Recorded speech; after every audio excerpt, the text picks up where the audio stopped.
overarching life goals: serve God, serve people. That's what I'm about. So I feel like oral and maxillofacial surgery is such a blessing because I get to do those things every day, help people in really cool ways, especially ones, for instance, that come in with trauma, maybe the maxillofacial skeleton, and we get to put them back together and make them look good again and function well. That really lights my fire, and that's true for a lot of the things that we do. We get people out of pain, we restore them to function in all those different disciplines within our specialties, so I love doing that. As far as hobbies go, we got several. We like all the nature hiking and everything that northeastern Pennsylvania has to offer.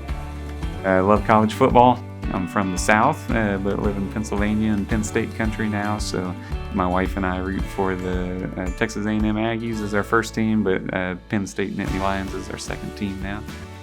I hope that whenever patients come here, they feel like they have very high quality care provided for them in a loving fashion.